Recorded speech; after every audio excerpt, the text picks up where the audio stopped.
Welcome to Dolby Creator Talks. I'm your host, Glenn Kaiser. Today on the show, we are joined by filmmaker Kobi Libii and director of photography Doug Emmett to discuss their satirical comedy, The American Society of Magical Negroes, now available to rent in Dolby Vision and Dolby Atmos on video streaming services. This conversation was a live webinar we did as part of our partnership with Sundance Collab, the digital platform from the Sundance Institute designed for filmmakers with exclusive webinars, curated resources, and free educational videos. I first read the script for the American Society of Magical Negroes back before the pandemic, when it was submitted to us by our friends at SF Film to consider for the Dolby Institute Fellowship.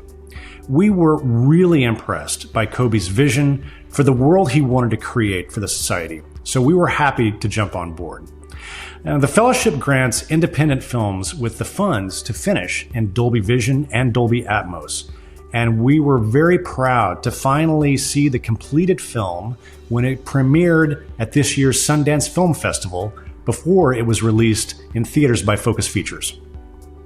I began this Sundance Collab conversation by asking how Kobi and Doug came to collab on this particular project in the first place.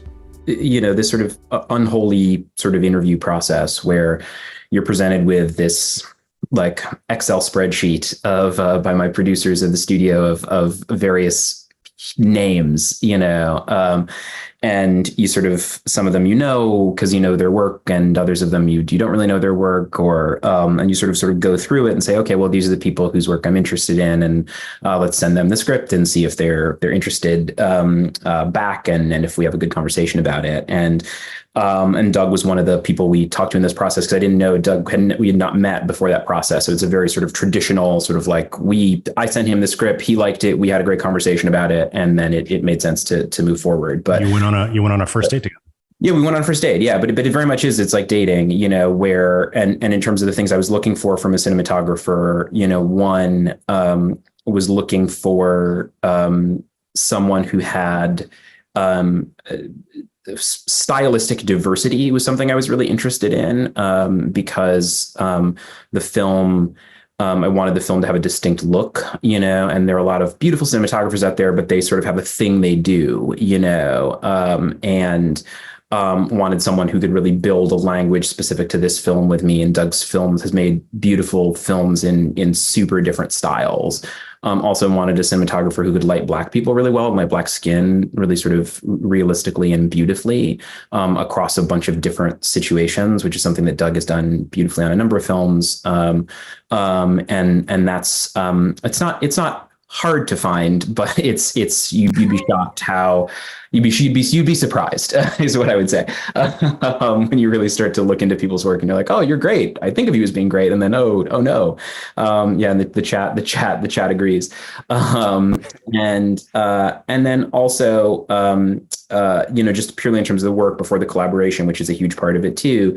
Just wanting someone who could light what I believe is sort of an artful comedy, right? And part of what there's a tension we were always navigating on the film. It's funny, Doug and I were just talking about this at the premiere a couple of weeks ago in New York. There's this tension between the quality, I think, of giving people permission to laugh, right? Which is often a quality of brightness and lightness and color, just visually. A lot of how I think about image is doing sort of subconscious work on an audience, right? So that's a lot of how I'll talk about it today.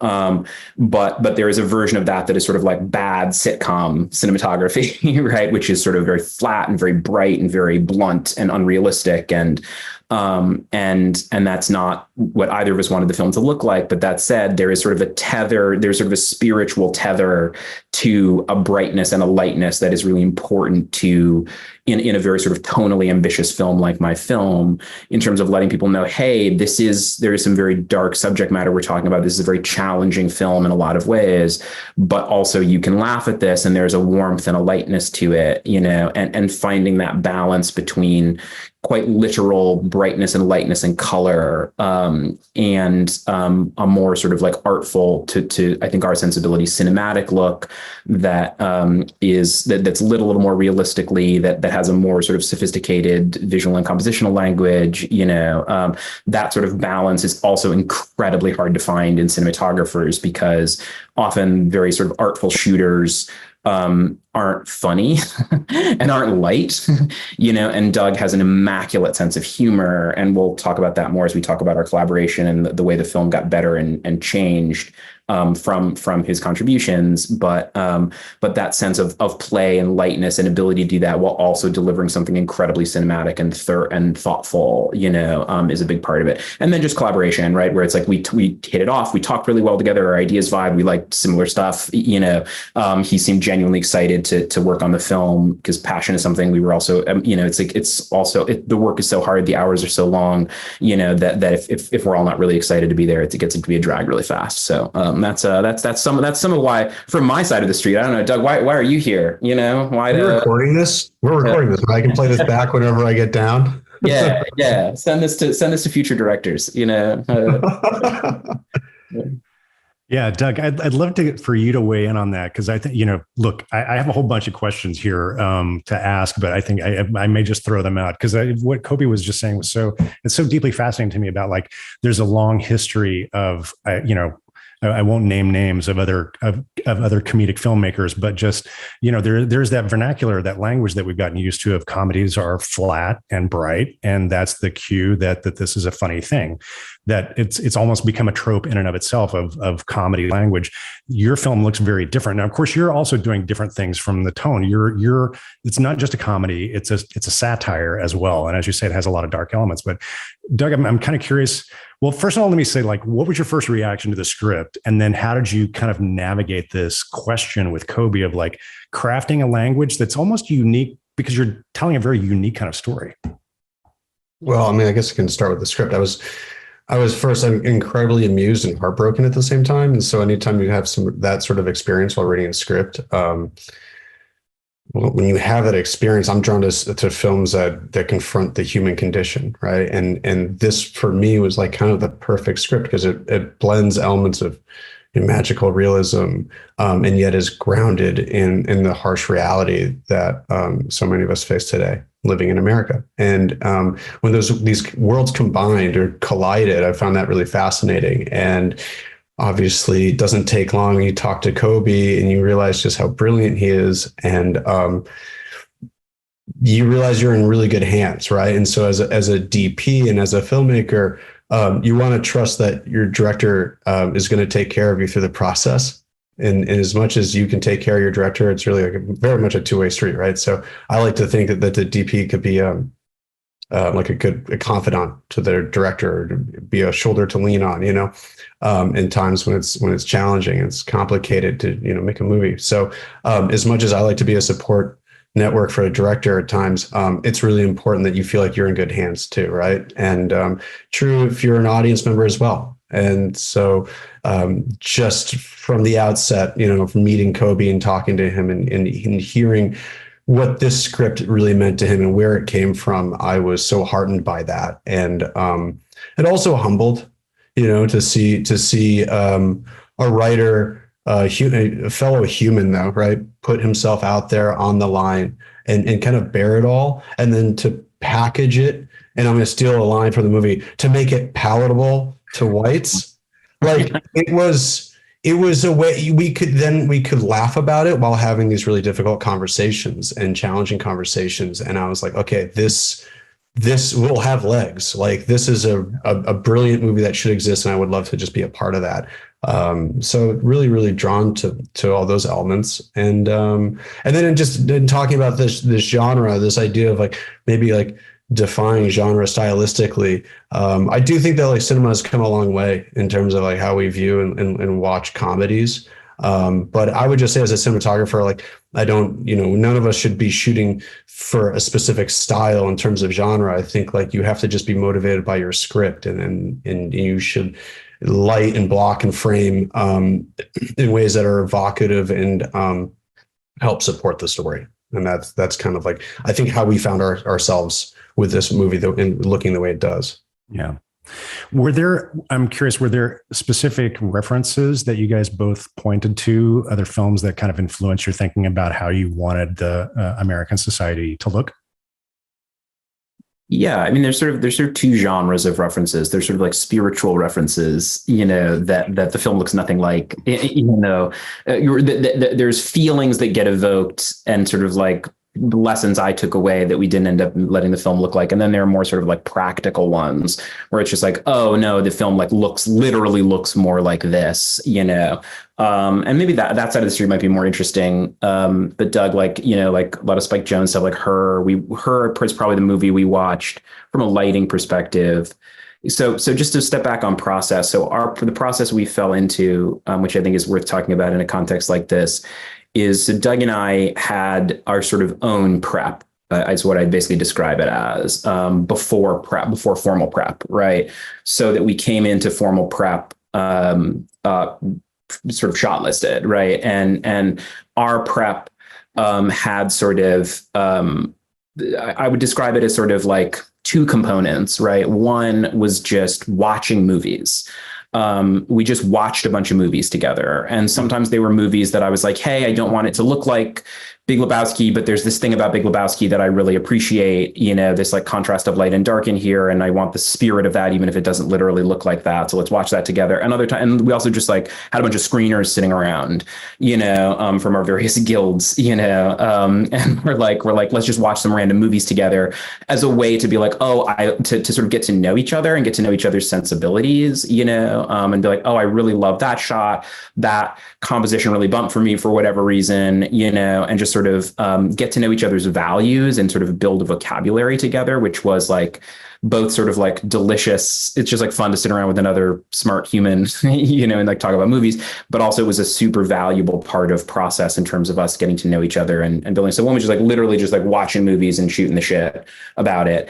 And then the other part, what we left the process with is a shot list. But the vocabulary Doug and I ended up using for it was basically doing a visual pass of the script, is sort of what I describe it as being, right? And there's real significant change, like stuff in the film. And this is one of the privileges of being a writer director, is that you can like be talking to a cinematographer who has a good idea and be just like, let me rewrite this scene sort of around this good idea that my cinematographer just suggested in my literal garage, between movies, and we just sort of walked through the script. And again, it felt more to me like a visual pass of the draft than it did making a shot list, which is we would just sort of like literally be like, okay, where is camera? How is camera moving? And so you end up blocking that. Some of the stuff is blocked in your head. Some of it you have to block to do this, sort of in your head in terms of imagining where actors are, because it's really hard to shot list if you don't know where bodies are, right?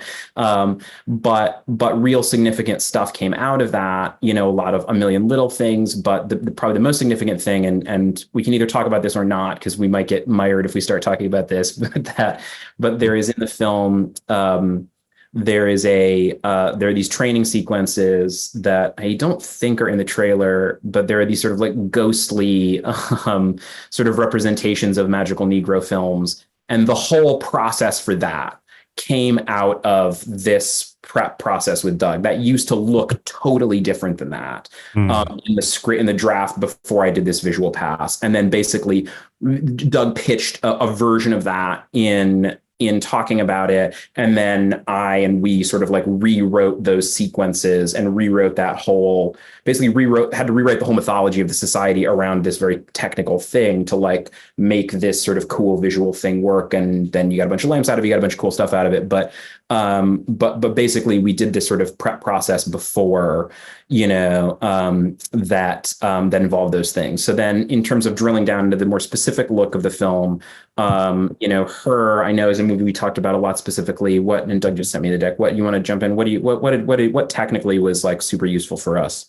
Well, Her was great because, I mean, we shot all in downtown Los Angeles, and I think a lot of Her was shot in LA. We did look at a lot of films that were shot in LA. But Spike Jonze a nice reference, I think, specifically for that like magical realism concept. There's a quality of the lighting too. There's that Doug and I were both really attracted to for this film. It's just so soft, it's so gentle, and the film and all, but very effortless, Did Hoyt shoot that? Did he shoot her? Hoyt van Hoytema, obviously no slouch himself in the cinematography department, having just gotten an Academy Award. So, what was the balance of? So you mentioned, and I feel like L.A. really is kind of a character in the film in and of itself, especially downtown LA. So a lot of location where the society, was that constructed sets or was that a practical location as well? It's practical location. And it's all one location. It's all in the Los Angeles theater, the bane of Doug's existence. This is a grand old movie palace downtown. It's a grand old movie palace downtown. It's literally Chaplin's old theater. Chaplin, I at least bought it. He might have even paid for its construction. But it's this sort of grand old, movie palace that feels like of a different era. And it's beautiful because it has that sort of that wood paneled texture, and the society is really organically there. It feels like a room at Oxford or Harvard or, one of these sort of old Ivy League, because basically we shot everywhere but the theater, right? We shot in the ballroom, and in the grand society chamber is the ballroom, like a sort of like anti-chamber outside the restroom is that classroom. It has this beautiful sort of like wood paneled texture. So, and then you can do these wonderful things where there are a couple shots that sort of float through the society and it feels all connected. And also from beyond that, from a sort of like tone setting perspective, it was the first place we shot, which was really nice because you go in and there's not a lot of, there's absolutely visual effects in the film, and it's very important to acknowledge that, and be specific about that. But that said, it kind of looks like it's kind of just that you kind of walk into a building and it kind of all looks that way, and that was a really nice sort of tone setter for the production to like walk in the first day and be like, oh, this is where we are. And I say bane of Doug's existence because it's a beautiful location. It was the best place to shoot it, but just practically it was a pain in the ass because it was down in like a sub basement, right? The technical part was getting gear in and out was one thing, but also weren't the radios all messed up? Why did I do this to you, Doug? What did I do? No. It was trying to get gear 3 floors down subterranean, three floors down without crushing people, without killing any crew members. That was one. They had to build a series of ramps and pulleys just to get our carts down there. And then we put the lights up in the ceiling. I mean, this is the great thing about shooting in a practical location is that like so much of your cinematography will be influenced and inspired by the location. So in this scenario, in the grand ballroom, there's a beautiful big glass ceiling, and it's perfect for putting lights up. I think there are fluorescent lights up there. The glass is really breakable. I guess it's like irreplaceable. We're told we can't touch it. We're told it's going to cost thousands and thousands of dollars to replace it. But where there's a will, there's a way. So we end up with lights up there in the ceiling. They're all wireless. They're all remote control. They can be any color they want. And so then all of a sudden, born are a bunch of new ideas for how we can light the scenes differently. So like when the society members lose their power, we decided to change the color and start pulsating the lights and make it a green, kind of like this green pulsating. All right, Doug, I'm going to stop you because we actually do have a clip from this. Well, okay, great. Yeah. Well, okay, but I'll get back to the part where that was technically challenging, which was so funny, is because like when you start working with all these different wireless frequencies, because your focus pullers do all their focus wirelessly, and all the video is transmitted wirelessly, and the sound is recorded wirelessly, and the lights are controlled wirelessly, that on day one, when you have everything up and running and you're all set to go and press record on the camera and someone pulls focus and you look up and you all of a sudden you see all the lights change color and dim. And then they pull focus again and they change a different color and you go, oh my gosh, they're talking to each other and not in the way you want them to be. And so that was like, me going up to Kobi being like, when are the actors coming to set? Do we think we have like another 3 hours, to figure this little issue out that we're having? But I mean, the joys of working practically on location. Most of the time it's great. But, to credit to Laura Fox, our production designer too, like so many of those spaces did exist the way they do in the film, but then she also came in with her crew and then added and changed a lot of the architecture for us to work better for story purposes. And that's so cool because it's seamless, and you wouldn't really think to do that when you have a practical location. But then when you work with a great production designer, you start seeing more possibility in the existing structures that you have. I mean, we even built Roger's set on this physical stage of that building. We didn't, that was constructed. Just to shout out one bit of collaboration here, because it's sort of off the shell of the LA theater, for sure. And then Laura did an incredible build off of it, and Prime Minister Josh Bramer, all that like decadent little sort of magpie detail is really rich and beautiful. But it really is a beautiful collaboration with Doug, because the color in there is 90% Doug, right? So because there's all this, and we can talk about the light and the society later, but we were able to be very aggressive with this sort of, magical colored light, across the whole society. In this way that is really fun, but it is I think a greater than usual collaboration, between cinematography and production design, just because it really just fundamentally changed the color of those spaces in a way that involved a lot of conversation between everybody, and I think it's a really sort of like rich and ultimately lovely blend that's more interesting than any one of those departments working on their own. Anyway, Glenn, go for it. Yeah, no, that's fantastic. So Marcus, I told you I was going to throw you a wild card. Let's go to that. Let's go to that clip, Society. Normally, I would be floating above you, godlike. But today, Kyle here had to get an actual chair for me. Why? Because someone here defied the society. Brutus and Kyle have had to carry this thing around like common laborers. Brutus went to Dartmouth. He doesn't need this. And that's a little bit of a cut up, just so that everybody knows. Brutus doesn't need that shit. That's a little bit of it. So the Focus Social Media team made that. So just because we're talking really specifically about that, the sides don't match hilariously. So there's that great reaction shot of Aaron, which is a great reaction shot from a performance perspective, and looks completely different than the other side, which is not the way it looks in the film, because they're clipping some shit for social media. But I think the side that Doug and I were talking about is when we're on Dee Dee Nicole Byer, that sort of like wonderful pulsing sickly green quality is what we were talking about, not the other thing. Yeah. I just panicked. I was like, oh my gosh. No, yeah. Like, wait, what? It's really lighting here. It's the license they feel to just remake the film, is beautiful. And then wait. So that's not the actual clip from the film? It's all cut up. That's all cut up, and so it's not the rhythm. I cut it in. It's not the rhythm. And I think it's a lovely clip. I think it works just fine as a clip. You know what I mean? But it's like it's the same thing when we were on we were talking about sound on a different panel and like playing the trailer where I'm like, that's not the sound from the movie. That's just made up sound that we made up separately for the movie. I have a feeling what these are the clips from the studio that they send out with you guys when you do talk shows, right? So this is okay, all right. So, and that's exactly what it is, where it's like that clip is a little bit funnier than that exact same 15 moment in the film. Yeah. It's like it gets two jokes in instead of one joke in. And so they cut it up to make it a 2-joke 15-second clip instead of like a 1-joke 15-second clip, which is all good. And it's got its purpose, and that's beautiful. But just in terms of this slightly more technical conversation, the sides literally don't match in a way that is really glaring to me and Doug, I'm sure. Hopefully not glaring to anybody else, that's why poor Doug had a heart attack there. Sorry, buddy. I did. That's so funny. That's so funny.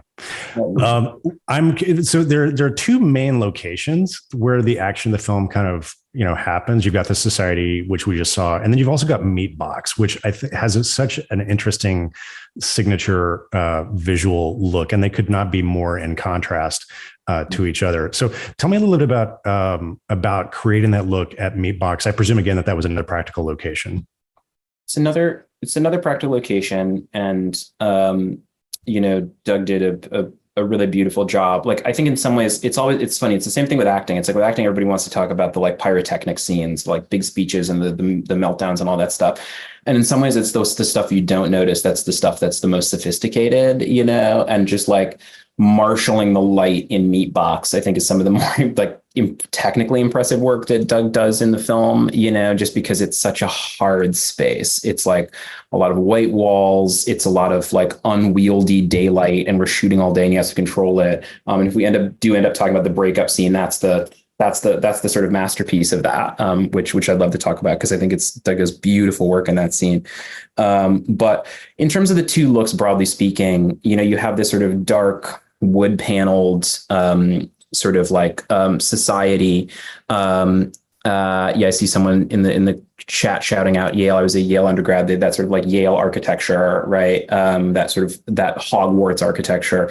And then you have this sort of airy, light, sort of Meatbox world, and from a more from a production design standpoint, or from a vibes standpoint than a cinematography standpoint, the juxtaposition that I was really interested there is there is a sort of a juxtaposition of sort of what performance you're doing moving through the world, and what signals you feel like you need to send to have the impact in society you need to have, right? So when I think about Yale, Harvard, those places, what that architecture and the vibe of that wood paneled thing says to me is we are important and deserve to respect and to be taken seriously.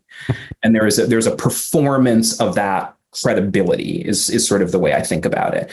And in contrast, you have these sort of spaces, these tech spaces that aren't trying to seem like offices. That, like, my joke with my production designer is like, are there even doors at Meatbox? Are there even handles?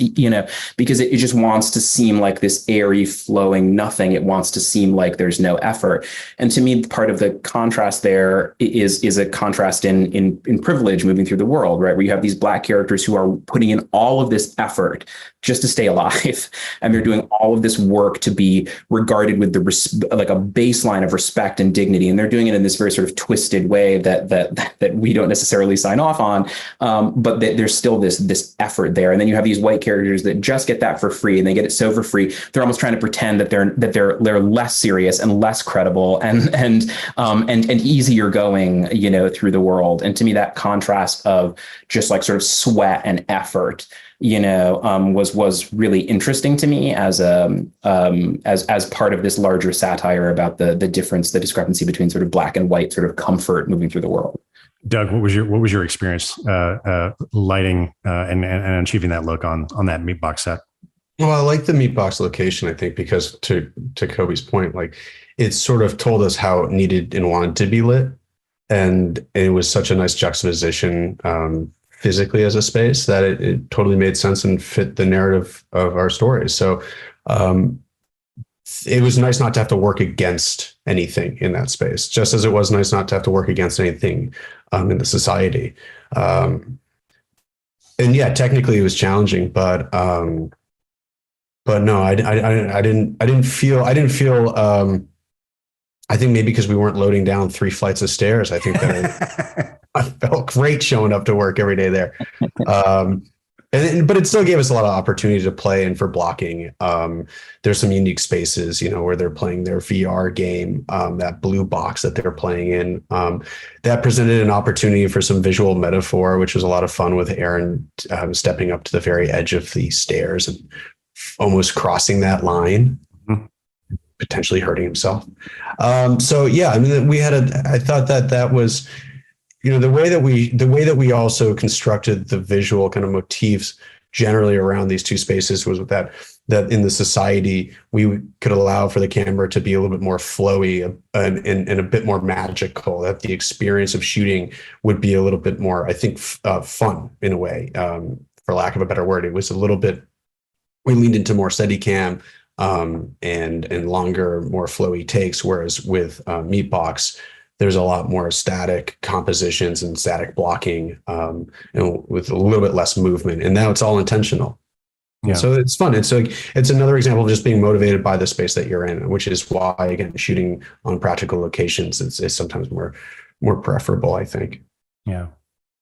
Kobi, I wanted to follow up on something that you were talking about a little bit earlier, which was this kind of visual concept that you guys came up with to represent sort of the memories and the flashbacks within the society for the training purposes. And I feel like it also provided you guys with some fun opportunities to play with some. I mean, you've talked and before about the cinematic tropes that kind of prompted you to want to make this film in the first place. And so you've got some, Green Mile references in there. You've got some Legend of Bagger Vance stuff. So I'm kind of curious about like just a little bit more about the development of the look of those memories and training and sort of the opportunity that gave you to kind of play visually also with these tropes that you're kind of lampooning with the film. Yeah. Well, so the original composition of that in the original script was basically a screen. It was a screen within a screen, right?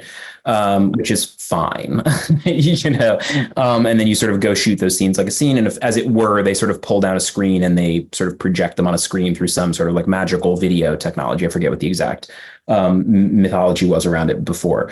But, and in the current version for those who haven't seen, it's basically sort of like a genie from the lamp, sort of ghostly recreation that happens sort of in the middle of a room. There are these, what in the purposes of the story are training videos that teach Aaron and these other new recruits how to be a magical Negro. But for audiences purposes, they're just straight parodies of other magical Negro films, sort of to remind us what we're dealing with here.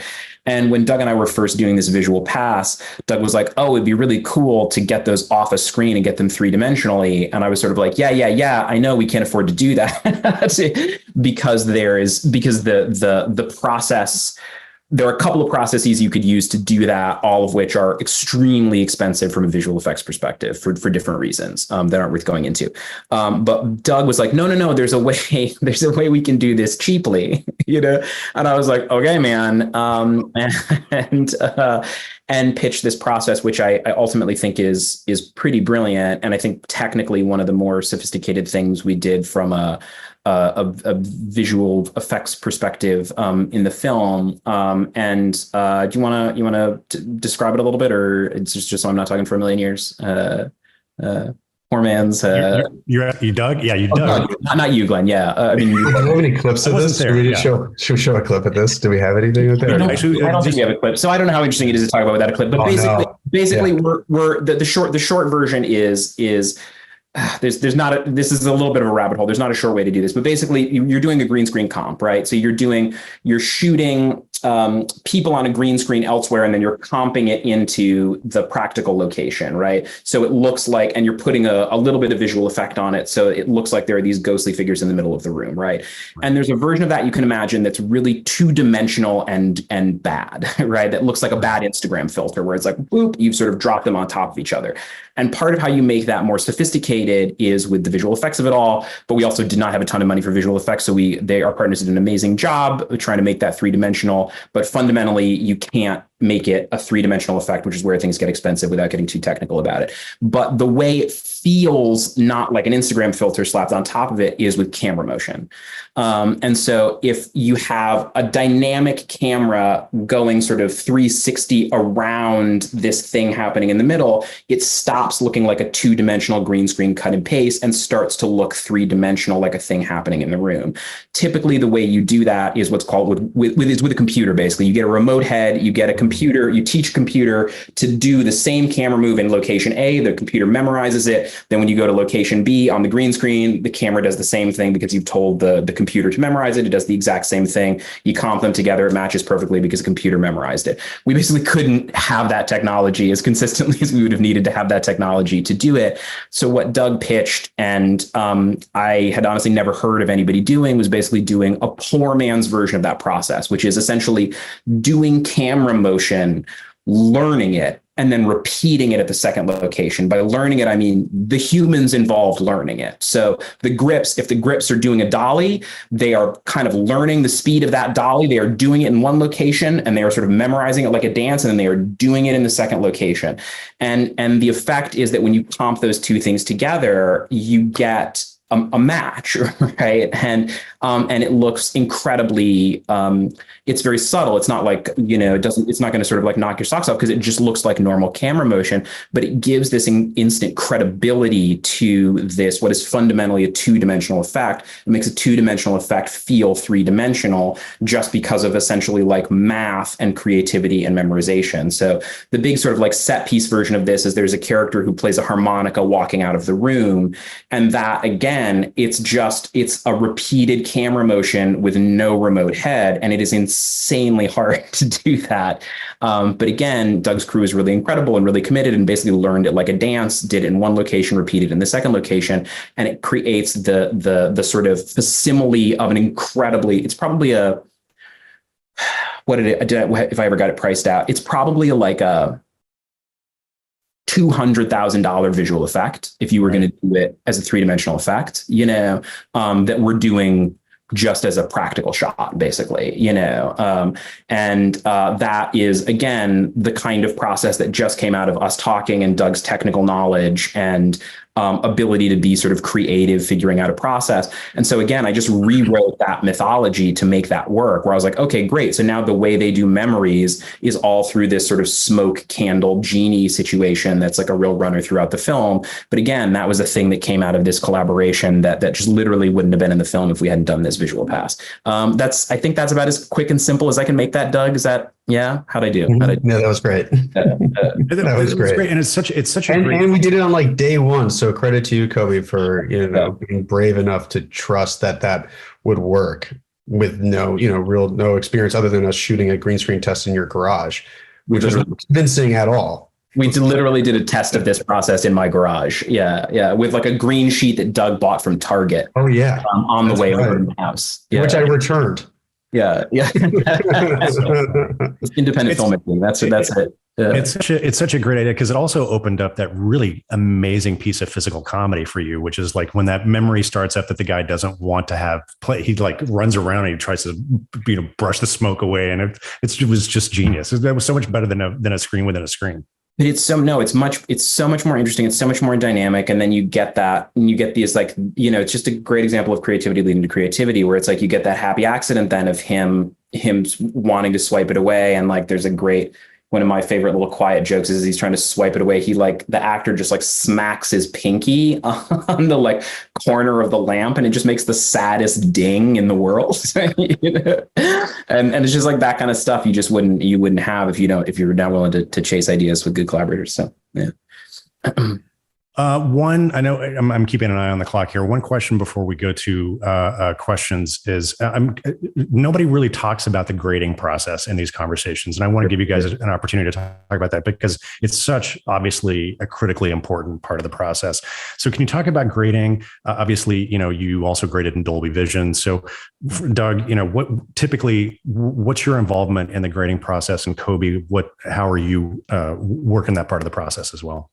Well, I was very lucky because Doug has a colorist that he's worked with on like 5 or 6 films now. You've worked with Natasha, who's brilliant, literally brilliant. And they have a real shorthand together, which was incredibly helpful lucky for me to sort of inherit that relationship where they sort of know each other. And she built a lot for us before we went and shot, which was very helpful. So we knew what sort of neighborhood we were in, and it's hard because it's like, look, it's like, we're an independent film. It's like, if we were, if this were a Steven Spielberg production, we would have just like hired Doug for the whole year, and he would have been, had like, hey, there's a month where we're grading, we're going to pay you for a month. But as it was, it's like, we can't afford to do that. So he's sort of taking his time to sort of come in and be a good collaborator on the finish of it because he cares about the film, which I deeply appreciate. But yeah, free lunch too, though. There was lunch. Give him some lunch, but basically it's like he's working another job and then sort of coming in, basically after work to try to like do full days, to try to really sort of massage this color, so he was there 90% of the time, I would say, right? I mean, that's also why I like working with Natasha and working with any sort of colorist that you have a relationship with, is that you can set your looks broadly, you go in and you set a couple looks, and then you feel you have the trust to step away and then come back, a day or two later, and the whole scene is done. And then you can kind of dive into some minor little fixes here or there. But we got pretty granular, and we were also using a software that's new, that's just coming out, called Invisigrain, that emulates. It's a post process that emulates the negative development process if you were shooting film. So it adds some halation around highlights. It adds some red bloom around highlights that you get when you shoot on film, and then it adds grain, and it's all infinitely adjustable. But that was new technology at the time, and we implemented that as well. We were sort of looking for something that just felt a little bit more analog, something a little bit softer on the eyes. I like shooting digitally. I love shooting digitally. Gives you the room to be, I think, more daring and a little bit more creative. Should I say, like you can push it a little bit farther and rest easily at night, knowing that you've got it in the can. And so that I enjoy shooting digitally, but it does have, I hate to say, like a bit, like a little, it lacks a little bit of the soul that you would have shooting on film. And so this final process does add a little bit of that analog feel that you would hope to get shooting film. It adds that onto the clean, kind of pristine digital image that we're all used to seeing. Not that there's anything wrong with that. I think there's plenty of examples where a clean, pristine image is perfect for the film. And this one, we just added a little bit of grain, a little bit of softness. I think it's part of what we were attracted to about that is the character. The character is very gentle, and he's a very sort of quiet, gentle person. And part of snapping into the vocabulary of this film is getting on his amplitude, right? That his amplitude of sort of gentleness and sort of wins and losses and injuries and bravery, right? It's a very sort of particular sort of almost quiet amplitude. And there's something about that digital sharpness that just feels like, that doesn't feel like him, it doesn't feel like his medium. And so that slightly sort of, again, sort of that more analog, more like lived in, sort of slightly softer, more sort of like, he's a fiber artist, more like yarn-like texture to the image very subtly, and trying to sort of find a level of that achieved that without starting to feel anachronistic and starting to feel, like it was being sort of like deliberately nostalgic, in the way that grain can sometimes feel like a deliberate choice to take us back to an era, because it is so otherworldly, right? The film, certain ways. Anyway, but Invisigrain is great if people are looking for a film emulation. I don't like a lot of them, but I really did like that one. I'm just impressed that you managed to work yarn-like into your description of the film. For those of you who've seen the film, it's definitely that's an inside reference there. Any particular sequences that really kind of popped for you in terms of Dolby Vision and having access to that and the grading, and that kind of opened up some possibilities for you? Well, what I liked a lot about Dolby Vision was the blacks. The colors, not the people. The blacks are really deep. The color space is a little different, so it's just a little bit of a like, oh, it's just different, you know what I mean? Than what we were initially grading in. But there's a real sort of richness to the blacks and a depth and a layering to the blacks in Dolby Vision that was definitely useful in this film. But if we had been making like a noir or something, it would have been like, oh, holy shit. Like you can really get like layers out of this, in a way that would be really dangerous then to try to like translate to other formats, frankly. but in Dolby itself could be really like super rich and super interesting. Yeah. Because it's just bright. It's a fundamentally like a brighter format in some ways. Yeah. I don't know how inside baseball this is, but I'm just going to go for it. There's like this conversation that's happening right now, I think with cinematographers too right now, which is that we shoot on set, we monitor an SDR.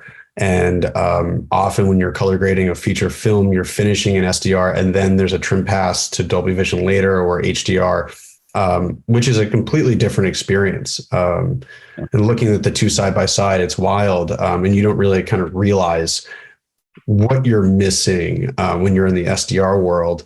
But there's some things that really appeal to me in the SDR world that I struggled against in the HDR world. Some of those things being like that highlights, bright lights, bright skies or windows.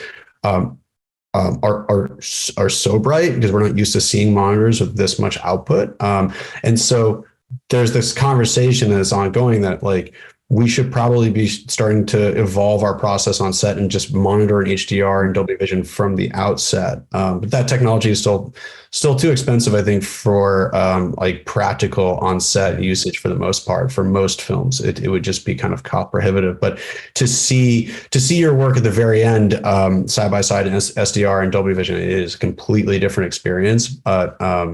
And so now as I kind of move in the world and keep creating more projects, I'm requesting and starting in Dolby or starting in HDR and then working backwards. That I'm finding is a kind of a more, is an easier, more seamless process. But it is, we're kind of like on the cusp right now as an industry, technologically speaking. So I'm really glad to hear you say that, because we're always encouraging people to work in the highest possible resolution. So mix natively in Dolby Atmos, do your grading work in Dolby Vision, and you can always, adjust for your SDR and 5.1 deliverables.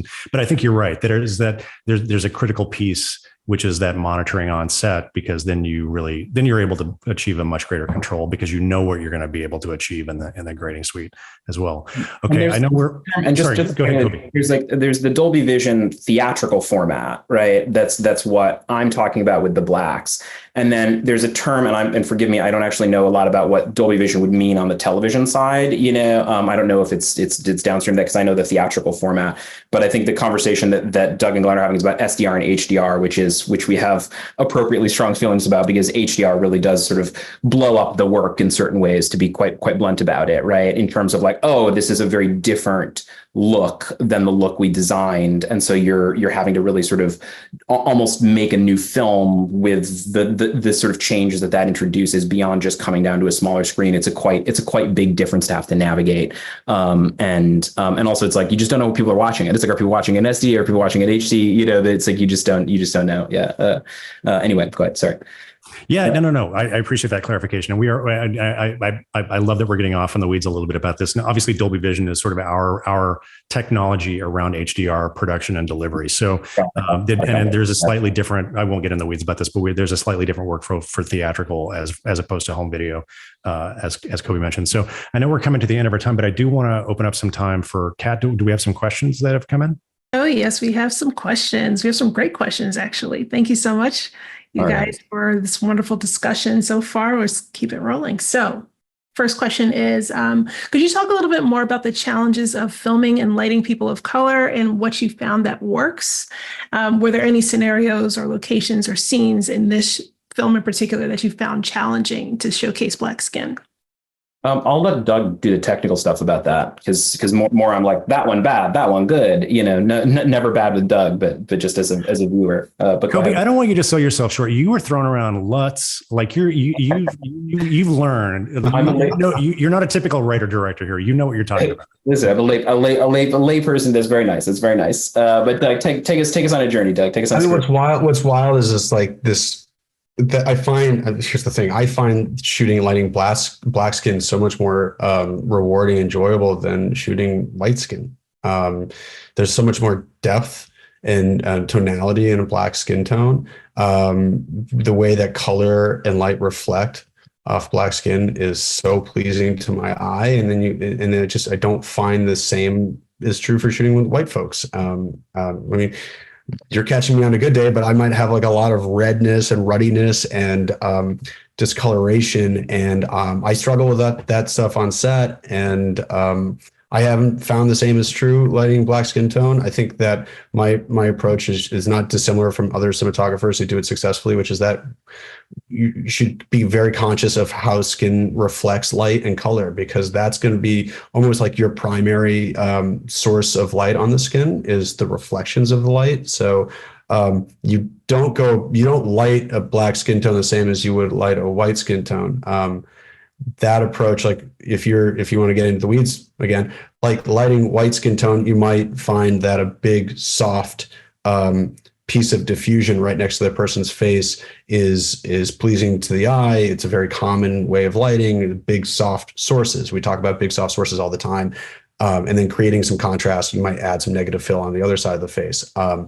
that's really effective, but not if you're shooting a black skin tone, because then you end up with kind of just like a large white reflection here. And then also you sort of run the risk of occasionally like the skin tone may turn gray. Your skin tone may appear on camera kind of somewhat grayish.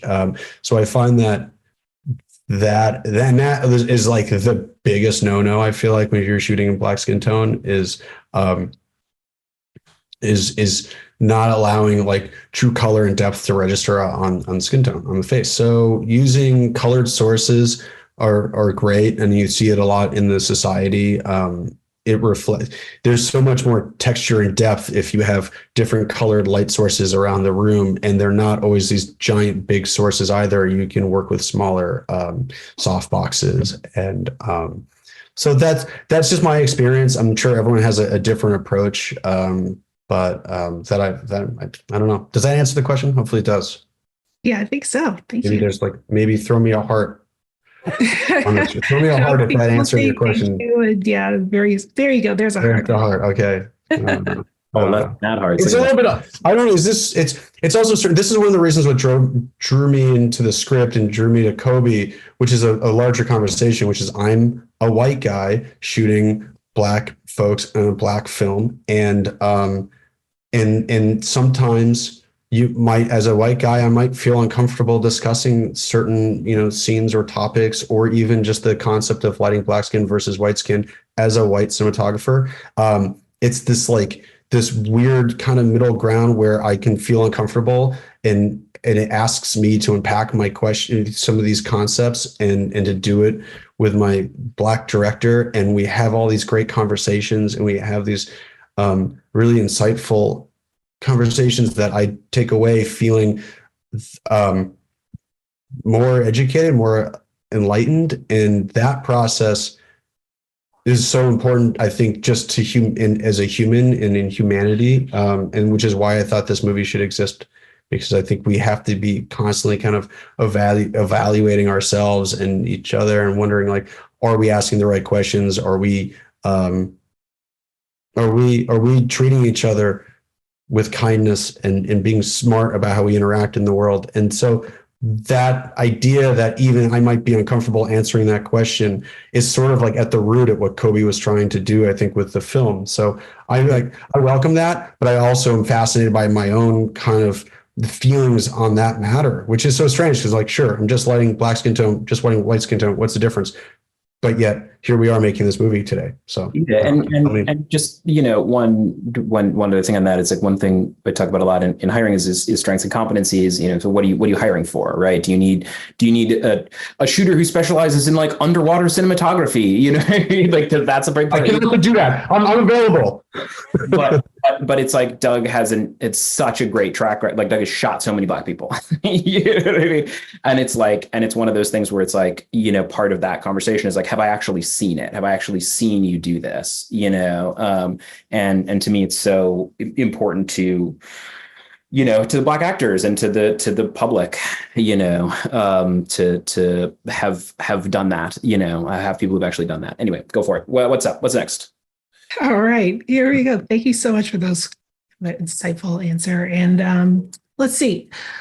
We'll keep it a little bit simple now. So how long did it take to shoot, and how long were you both in prep before bringing in any other crew? I think we did 2 or 3 weeks together, probably, Doug, something like that. I think sort of officially 2 weeks, maybe. And I think we were sort of like hanging out a little bit the week before, I want to say. So I call it 3 weeks. And then our prep, I think we only had a 6-week prep, right? Does that sound right? Yeah. Which is vigorous. And then we shot for about 30 days. Which is a very, very, very fortunate amount of days, both an incredible run and not enough, too many and not enough, which is probably what everybody says all the time. Yeah. Gotcha. Great. And were there any aspects of the story or the film that you were unable to bring to the screen that you wish that you could have? No, I mean, there's some stuff we shot that didn't end up making it, as often happens, but it's like little things. Like, there's a subjective sequence outside the nightclub that we had another element to, and ended up cutting that element and making it a little bit simpler and I think more effective. There's a one scene that got cut, half a scene that got cut here, that worked. They're versions of those cuts that all work fine, but this is the one that we ended up setting on. But nothing, we didn't have to like punt on there wasn't like a fourth act that we were like, oh no. Mm-hmm. Great. And then Doug, this question is for you. So when you are looking at the screenplay, what are some clues that you look for in a script that serves to create the visual landscape? Oh, wow, that's a really good question. How much time do we have? Just kidding. Yeah. But that also, all of that stuff comes from your conversations with their director, and we found what might be more fun is, like, for me, I love finding visual visual metaphors. And one of the things that we didn't really get to talk about, but that we shot the breakup scene in this dusk lighting. And I mean, to me, like, this was sort of it seemed the end of their relationship at the breakup. And so we thought that, like, lighting in dusk, setting sun might be appropriate thematically. And it ended up being, I think, for both Kobi and myself, like, one of our favorite looking scenes in the film. So finding, and another thing I referenced was, like, Aaron towing himself up to the edge of the stairs and almost falling over. That's very much a visual metaphor for what was happening in the scene. There are a lot of examples in the film, and I think that I found that throughout while reading the script that there were going to be a lot of opportunity like that to play a little bit, and so that was exciting to me. That we found that together, Kobi and I developed a lot of this almost the visual language of our film was in finding metaphor. When in the third act, when Aaron and remind me, Aaron and Lizzie or Roger? Lizzie? No, sorry, on stage Jason, yeah. Jason, right? Yeah, when Aaron and Jason are on stage together, having a very intense private discourse on stage, and then when it becomes very public, the cameras, the angles, everything changes, and the lighting and the spotlight hits them at that exact moment. And that was a fun visual metaphor that we discussed and really crafted and took the time to figure that out in terms of the timing when that would happen. So things like that really draw me in, that are fun to play. Great. Okay, thank you for that. And yeah, that was a very intense scene, I must say. Okay, this question is for Kobi. How much does the cinematography adjust the script? And as a writer director, because you talked about, like, how you and Doug would have these conversations, and then you could just go right ahead and then, like, adjust, like, make little tweaks here and there. How do you balance those changes with staying true to your vision? How does that work? Well, I'm slightly skeptical of vision language is what I would say, because it's like, and I have director friends who are auteurs in a different way than I think of myself as being, where it's like, there's a painting in their head and we are executing that painting. Like, the work of collaboration is executing the painting that exists in their head. And I love some of those collaborators. I know brilliant filmmakers who that's honestly the way they work. And that's great for them. For me, it's a feeling. The every scene, every beat is a feeling, and that feeling, there's never just one way to get to a feeling, and what's really rigorous about is, like, this is the reality of these characters. This is the reality of the story that I'm telling. This is what's true. These are my values. These are the values of the story. These are how these characters would behave. This is what this story needs to feel like in that moment. That stuff is to a large extent, it's not always true, but to a large extent, that stuff is totally rigid and completely inflexible, right? But how we get to that feeling and how we honor those characters, I think, are sort of a million ways to skin a cat, and part of the pleasure of collaborating is the way I always describe my job is that I do everybody's job very badly, and then they come in and they do that job better, So Doug comes in and I'm like, okay, I think this scene we want to shoot like this, and this. And then he's like, cool, what if we do it this other way? And I'm like, oh, actually, that's much better than the thing that was in my head. Great, let's go do it that way. Or, he likes this idea and we really, really vibes with him, picks up on that. And then we add and we build. To me, the best the best versions of most collaborative things are the things you get to and you're sort of like, wait, was that your idea or was that my idea? I can't remember, and there's a million stuff like this in the script where I'm like, oh, I really thought you pitched that to me. And he's like, no, I thought you pitched that to me, because it's not my idea or Doug's idea or my process or my vision or Doug's vision. It's a thing that gets made in the space between us that is sort of the story and of the characters and of what this thing that we're building between us is. So that's all to say. I don't have a great answer to that because the best versions of this movie and the best moments in this movie, I honestly can't entirely remember what came from where in the best possible way, I think that's great. To be in a place where you don't know at the end of the day, who's the name of it? You just melded minds so well. Yeah. And it's and you're calling a lot of your jobs as a director, you're just balls and strikes. You're like, that feels like the story. That doesn't feel like the story. That feels like this moment. That doesn't feel like this moment, and the more instructive you can be on what will help people achieve that feeling, awesome. But sometimes you're just reacting, you're just, and the thing I would say is every director comes up through some department typically, right? Where it's so my technical knowledge, I started my career as an actor. I can say if an actor's not getting a note, I can say it 15 different ways to them. It's did it make sense to you that way? No problem. I'll say it to you this way. No problem. We'll say it to you this way. No problem. We'll say it to you this way. It's if something's not working for me in a shot, I can kind of say it to Doug 2 ways. You know what I mean? Because I didn't come up as a gaffer. And I can be this feels wrong to me. Something feels off about this. I think it's the shadow. You know what I mean? Or I think camera's too low. It's I don't have the same technical command, to say it a million ways, but part of the job is just being that umpire of yep, no, that feels like our story all of a sudden. And in that respect, if it comes from your head and everybody else is just executing and it feels like the story, awesome. If it comes from somebody else and you're yeah, that's not at all my idea, but it feels right, great, press forward, everybody.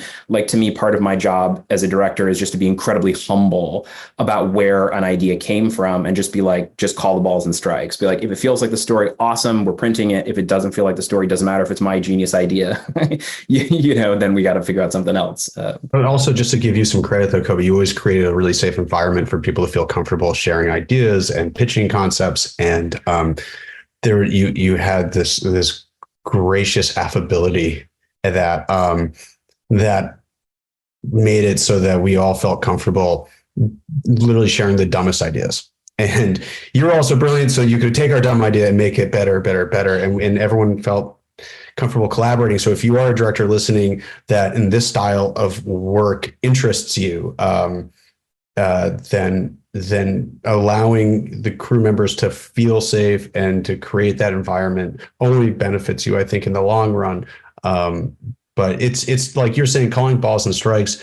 It's easy to talk about right now on Zoom. Not so easy when the pressure of the day is bearing down on you and you have literal minutes to shoot your scene, and everyone's like, hey, what about this idea? I got an idea. And you're like, okay, yes, thank you so much for that idea. I do need to shoot the scene. Oh, but I got an idea. Hold on a second. And you're like, oh man, you were great though. You always handled it with such ease, and you deserve so much credit for that. But I love shooting for you for that reason. Really, truly. Well, I super appreciate that. But to me, it's literally part of the art form, encouraging people to pitch ideas to you as part of the art form, I think, because it's listen, there's a lot I can get pretty far down the road on my own. I'm a writer director. I wear a lot of hats. I do a lot of things. I can get far down the road on my own, but it's the whole point of collaborating is you have people who are better than you at stuff. You know what I mean? It's if I were a better actor than Justice Smith, I would have just played the lead. If I were a better cinematographer than Doug Emmett, I would have just shot it myself. You know what I mean? It's there's a reason you hire these other people and you bring these other people in is because they make your work better, and they make the best you could do on the best day better, And so again, the thing I would say about the job is that you don't do anything. You don't press a button. You don't pick up a camera. You don't do anything. You just talk. That's all you do. You know? And so like part of your responsibility is, or not responsibility, part of, to me, the ethic of being good at the job is just trying to use that language to create a culture that gets great work out of everybody else, which is ultimately extremely selfish because it helps me, it helps the story if everybody else feels super empowered to do great work, you know. Anyway, I'm off my soapbox now. That's over. Well, thank you guys so much. This was an amazing conversation. I do have one final question, and then we will wrap things up because I know we are definitely past time. But the question is, I know that Glenn, you mentioned earlier about how you guys at Dolby chose this film to be a part of the fellowship. So for Doug and Kobi, or for Kobi, I'm guessing here for Kobi, what was that process like getting into the Dolby fellowship? Yeah. Well, just the movie sounds much better, right? I mean, the fellowship was on the sound side, so we were able to mix in Atmos because of the fellowship, which was great. And the film, and I love Atmos. It spoils me, and then I hear it in 5.1 and I get mad. As good as our 5.1 mix is, the 5.1 mix is lovely, but it's better in Atmos. Because it's like anything, that's where we built it in Atmos, and then you sort of poured it somewhere else, and you're like, oh, it's different now, and you got to sort of troubleshoot it. These are technical sound formats. If for people, don't worry about it if it doesn't mean anything to you. But fundamentally, it's the magic in the film is sound. All right, it's not it is not a visual effects heavy film because we and can't afford to, to make, so the thing I always say is like the genre we're in is like a $60, $100, $200 million genre. Right. And as you can imagine, that was not the budget of this film. Right. But the Harry Potters of the world, those films, they just are doing these crazy things with magic and effects. And it's just not the universe we're in. But audiences don't care. An audience doesn't come to a film and is like, well, OK, we understand they had like a 30th of the budget of the films in the genre they're playing in. So we'll just like give them a break for, that thing looking like shit. So that's all to say, the magic is visually incredibly simple. It's a lot of gussied up jump cuts. It's a lot of, sort of like interpersonal magic, right? Where it's like a Jedi mind trick shit, right? Where it's like a thing happens and then a thing happens, like cause and effect stuff. We see one image and then we see another image, and we are expected to understand that the sort of the juxtaposition of those two images is a magical thing, right? So visually the magic is extraordinarily simple. But the thing that elevates it and makes it feel like a $60 million movie, even though it is very, very much not, is the sound, right? Because if you create this incredibly rich layer of sound on top of a gussied up jump cut, all of a sudden it feels like teleportation instead of a gussied up jump cut, right?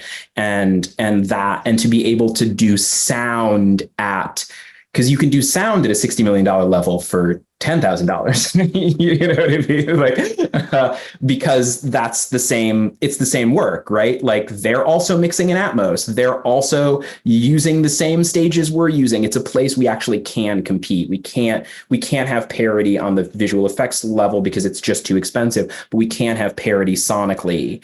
And so the thing that on this particular film, it really let the magic play gussied up. Yeah, it really let the magic play in a different ballpark than it would have on in a different mix, just because it's if the magic sound really comes for you and really gets you and really transports you like it does in a good Atmos mix, then it's easier to suspend your disbelief and be like, okay, we're in a magical world that's just as fantastical as these sort of big tentpole movies, even though we're a wee independent film. Many thanks to Kobi and Doug for joining us on the podcast today, and an extra special thanks to our friends at the Sundance Institute for inviting us to be a part of the Sundance Collab program and for bringing this panel discussion together.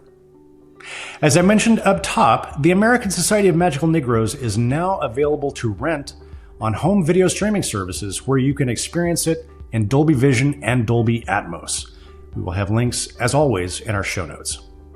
And if you'd like even more conversations with artists and filmmakers about how they use technology to tell their stories, please be sure you are subscribed to us.